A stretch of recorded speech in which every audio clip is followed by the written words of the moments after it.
In the autumn of 1973, a 25-year-old Ruth Hale stood at the sagging fence line of her dead grandfather's sheep farm and watched a flatbed truck from the Valley Woolen mill tip 12 tons of reject fleece onto her lower pasture like a gray avalanche.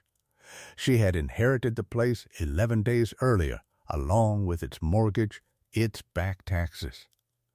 And 40 ewes passed their best years, and now the most powerful business in the county was using her land as a dump, and the men doing the dumping were grinning about it.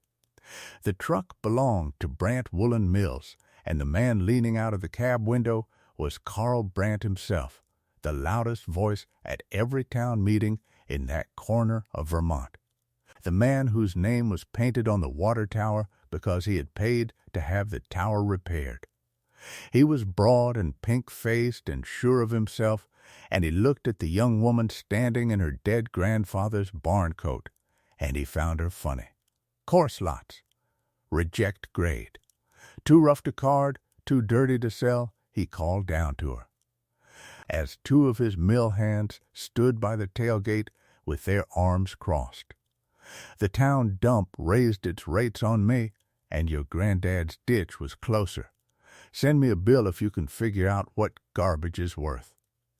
He let that sit a moment, and then he delivered the line he would spend years wishing he could take back. Tell you what, sweetheart, maybe you can knit your way out of debt. The mill hands laughed because Brandt laughed first. That was how it worked in that valley. Carl Brandt's laugh gave every other man permission, and by Saturday, the story had traveled from the mill floor to the feed store to the counter of the Wayside Diner. And the county had decided who Ruth Hale was going to be. The Wool Girl, the sad case up on the Hale place, sitting on a mountain of trash with a dead man's debts. Here is what not one of those laughing men knew. Ruth did not argue with the truck, and she did not cry when it pulled away. She walked out into that reeking gray heap, pulled a strand of coarse fleece from the nearest bale, and rolled it slowly between her fingers, testing the crimp and the spring of it. The very picture of a woman absorbed in a question. Because 11 days earlier, sitting alone at her grandfather's kitchen table with the lamp burning low, she had read something in his leather journal that made 12 tons of worthless wool look like an inheritance nobody else could see. What she had read and what she did about it would take 2 brutal winters to prove. But it would end with heating contractors calling her farmhouse from 3 states away, and with Carl Brandt himself driving up her lane, hat literally in his hand, to ask a question that had been eating him alive. Now let me explain where a 25-year-old girl got the nerve to believe the whole county was wrong. Her grandfather was Eli Hale, and he had run sheep on those hills for better than 50 years. Ruth had spent every childhood summer on that farm while her parents worked in Rutland, and her memories of the man were built out of small, patient things, his enormous cracked hands moving gently through a ewe's fleece, parting it to the skin to read her condition. The smell of lanolin and pipe smoke in the barn. His refusal to hurry, ever, about anything. He kept a journal, a fat leather-bound book with a strap, and every evening of his life he wrote in it weights, prices, weather, lambing notes, and here and there, in that cramped, upright pencil hand, a thought. She remembered being 9 years old, trailing him through the barn. When she pointed at a pile of tag ends and belly wool and daggy fleece the shearers had thrown aside, and asked him why he was stuffing it into feed sacks instead of burning it. Eli straightened up slowly, considering the question with the same seriousness he gave a bank officer. "Nothing that grew on a living animal is trash," he said. "Waste is just a failure of imagination. Remember that, and you will never be poor even when you have no money. She had not understood it then. 11 days after his funeral, alone in a cold farmhouse with a foreclosure warning in the mail drawer, she found the page that explained it. The entry was dated the 9th of December, 1944, written when Eli was a young husband with the war on and the coal ration cut to nothing. She read it so many times that winter she could recite it like scripture. Coal ration cut again, it said. Ellen and the baby cold in the north bedroom. Took the waste fleece, washed it in the stock tank, dried it in the loft, and packed the north wall cavity full, same as my father did in the old country. Warmest room in the house by Sunday. A sheep has never frozen to death in its own coat. No reason a family should either. Ruth sat with the journal open under the lamp and did the arithmetic of her situation. She had a farm losing money, a flock too small to matter, and no husband, no savings, and no standing in a valley that had already laughed her into a nickname. What she suddenly had, courtesy of Carl Brandt's contempt, was more raw wool than any farm in Vermont, free, delivered 40 feet from her barn. Coarse reject fleece, too rough for sweaters and blankets, but a wall does not care if wool is soft. A wall only cares if wool holds warmth, and that is the one thing wool cannot help doing. The idea, once she saw it, would not leave her alone. Wool traps air in millions of tiny crimped pockets, and trapped air is what insulation is. Wool takes up damp from the air and lets it go again without rotting, which is why a wet sheep on a November hill stays warm while a wet man dies. Wool will char but hates to burn. Every quality that made Brains reject lots worthless to a fashion mill made them perfect for the inside of a wall. The whole county saw a garbage heap. Ruth Hale, alone, saw acres of warmth with nowhere to go. She began that same week in the October of that year, and it is worth remembering what else that October brought, because Ruth had no idea, and neither did Carl Brandt, and neither did the men at the diner. Half a world away, the oil-producing nations announced an embargo on the United States. The radio called it a distant political story. It was, in fact, the sound of the ground shifting under every heated building in New England, and the only person in that valley already standing on the right side of the shift was a girl of the county called the Wool Girl. The subsequent 2 years were a master class in patience. Nobody teaches you how to wash 12 tons of filthy fleece with no money. Ruth learned it one ruined batch at a time. The first lots she scrubbed like laundry, and the fibers locked together into hard gray felt useless for anything. She went back to the journal, back to Eli's wartime pages, and found the answer written 30 years before she needed it. No agitation, heat and stillness. Let the water do the work, not the hands. So she salvaged 2 clawfoot bathtubs and a dead neighbor's stock tank, set them on stone piers behind the barn, and built fires beneath them. Hot water, a little soda, and patience. The grease and the barnyard filth rose off the fleece in a brown scum she skimmed away, and what came out, once she learned the rhythm of it, was clean, springy, honest wool the color of oatmeal. She dried it on old snow fence laid flat across sawhorses. Acres of it through that first winter and spring, turning it like hay before the weather. She bought a broken carding drum from a shuttered mill in New Hampshire for $35 and rebuilt it herself with a journal propped open on a nail keg, teaching herself machinery by lamplight. Carding turned the washed fleece into thick, airy sheets. And this was the moment the idea stopped being an idea. She layered the sheets, dusted them with borax against moths and flame, the same trick Eli had copied from his own father, and pressed them between plywood under the weight of a rebuilt cider press until they held together as bats, 16 inches wide, because she had measured the space between the studs in her own north wall.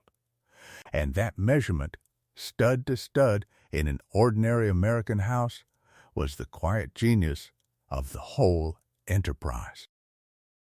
The first wall she packed was the same north bedroom Eli had packed in 1944. Then the parlor. Then the whole drafty farmhouse, room by room, through that first winter. Her fuel bill fell by almost half, and she wrote the numbers in the journal under Eli's, the granddaughter's pencil, marching along beneath the grandfather's, and it may be the truest picture of the whole story. Those two columns of figures, 30 years apart, on one page. Understand what her life looked like from the road, though, because the road could not see the numbers. The road saw a young woman alone on a dying farm, hauling firewood to heat bathtubs in the snow, her hands cracked and stinking of wet fleece, making mattress stuffing nobody had ordered. Brant told the Rotary Lunch she was building herself a padded cell, and at least she had the padding. Even kind people worried. The minister's wife drove up with a casserole and asked gently whether Ruth had considered secretarial school in Burlington. The bank sent a man in a brown suit who walked the property, looked a long time at the bats stacked to the barn rafters, and wrote in his report, and this is on file in the county records, no marketable product on premises. Let me stop and ask you something. Have you ever wagered everything on an idea no one else believed in? Not an idea you could explain at a dinner table and be applauded for, but the other kind, the kind that makes your neighbors talk to you slowly and your banker stop meeting your eye. If you have carried one of those seasons, then you know what those 2 winters cost Ruth Hale, and you know the price is not the labor. The labor is almost a mercy, because your hands are too busy to tremble. The price is the silence. It is doing the work with nobody on earth telling you that you are right. The night she nearly broke came in February of the second winter. It had gone to 18 below, the pipes froze under the kitchen, and the same week the bank's letter arrived setting a date on the back taxes. And Carl Brant, who had a fine nose for a wounded animal, chose that week to send his offer, typed on mill letterhead, to buy the Hale place entire. Land, barns, and buildings at about half its worth. He wanted the water rights and the road frontage, and he wanted them cheap, and there was a pin in the envelope. That detail is true, and it tells you everything about the man he was then. He put a pin in the envelope. Ruth sat at the kitchen table with the offer in front of her and did the honest arithmetic of despair. And the arithmetic said sign it. Nearly 2 years of labor, a barn full of bats, and not one paying customer. She had the pen in her hand. What she signed with it instead was nothing, because she reached for the journal first, the habit of her lowest hours, and let it fall open where it wanted, and it opened to the 3rd of January, 1945, and she read the entry out loud to the empty kitchen, in the voice a woman uses when she needs to hear a voice. Bankman came again about the note. Ellen asked if we would lose the farm. I told her the truth. The farm is not the fields. The farm is what we know, and what we know cannot be foreclosed on. Cold again tonight. The north room held its heat till morning. She read it twice. Then she got up, put Brant's offer in the firebox, and watched his letterhead curl into flame, and she said the only other thing she is known to have said out loud that night. The north room held its heat till morning. In the spring she sold her lambs early, paid down the taxes to the penny of what she had, and went back to the tubs. Now let me explain how the world finally came up that lane, because it did not come the way anyone would script it. It came grumbling in a dented green pickup with Massachusetts plates, driven by a man who did not believe a word of it. By the autumn of 1975, the embargo had done its slow work on New England. Heating oil that had cost around 18 cents a gallon before the crisis was pressing toward 40 and still climbing, and in the old housing stock of Boston, where the walls were hollow and the winters were long, that arithmetic had become a quiet emergency. Arthur Pell was a builder from Dorchester, 50 years old, thick-necked and skeptical, who had made his living retrofitting triple-deckers. And he was buying fiberglass by the boxcar when a Vermont stove dealer he trusted told him about a sheep farm that sold wool for walls. Pell laughed at it, the same as everyone laughed at it. But he was paying attention to his fuel bills in a new and religious spirit, so on a gray October Saturday he drove north to see the joke for himself. He found the pastures stacked with clean-pressed bats under canvas, an entire barn organized like a factory, and a young woman who did not try to sell him anything. Ruth handed him a bat and let the bat talk. He tried to tear it and could not. He put a match to a corner in the dooryard, and the wool charred, stank, and put itself out, which no man who has watched a house fire ever forgets. "What do you want for them?" he asked. "Same as fiberglass, by the wall," Ruth said. "Take 20 bats home, put 10 in one attic and fiberglass in the one next door, and meet me back here when your customers get their January oil bills. And if there's no difference, then you've lost a day's drive, and I'll load your truck myself." Pell took the 20 bats. He did better than attics.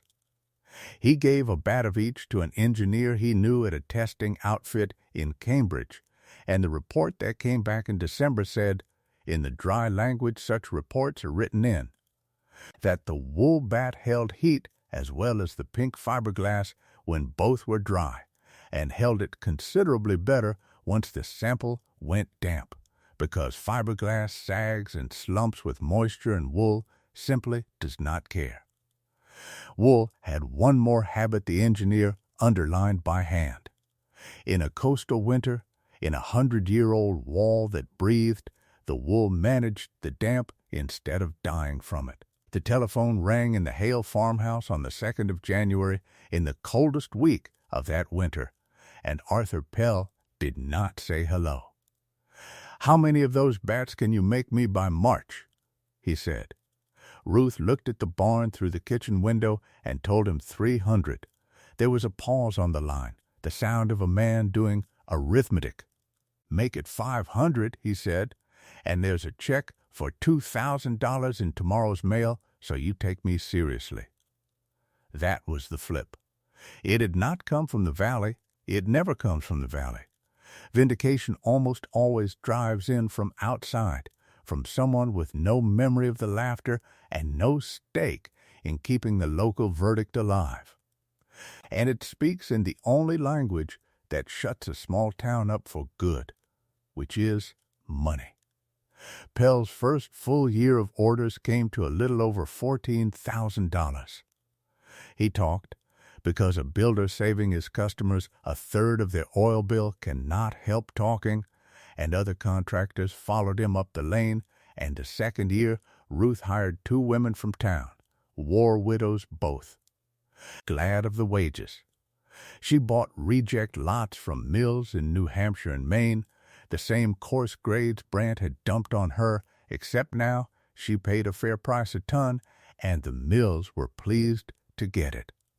By the 3rd year, with the barn converted, 6 women on payroll, and a freight truck leaving twice a week for Boston, the Wool Girls' business cleared $104,000.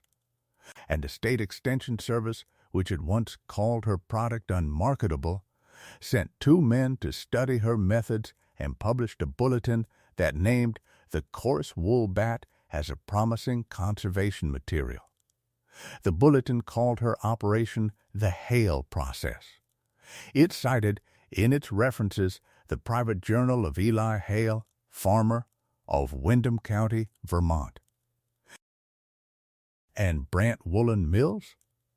The same fuel crisis that made Ruth was quietly bleeding Carl. His oil-fired boilers cost triple to run, cheap synthetic fleece was eating his market from below, and the state had new rules about dumping. So the reject wool he had once tipped over a girl's fence for free, he now paid a hauler to carry away, ton after ton, month after month, at rates that made his bookkeeper wince. It took him 2 years to swallow it.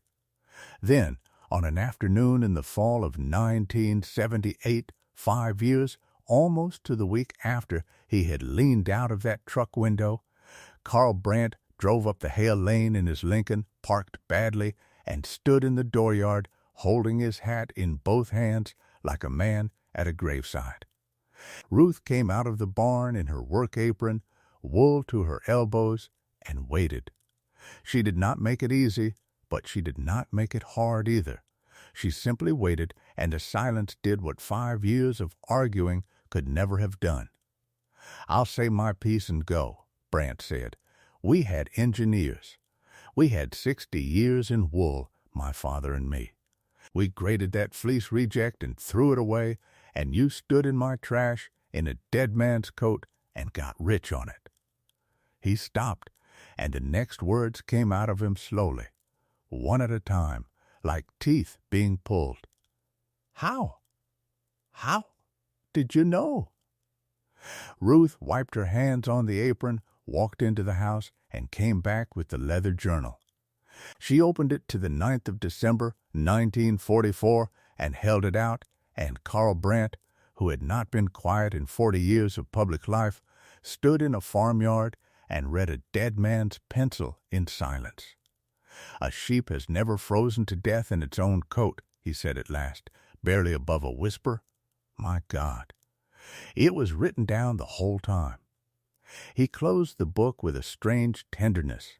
"We were wrong. I was wrong. I said a cruel thing to you off the back of that truck, and I've heard it repeated back to me in this county for 5 years, and I deserved every time. You told me to send you a bill if I could figure out what garbage was worth," Ruth said. "I figured it out. $40 a ton delivered to the same spot, and I'll take every reject pound your mill produces. This year and every year. That's the bill, Carl. It's a good one. Pay it, and we're square." He looked at her a long moment, and something in his big pink face let go, and he laughed. A real laugh this time, at himself, which is the only laugh that ever cures a man.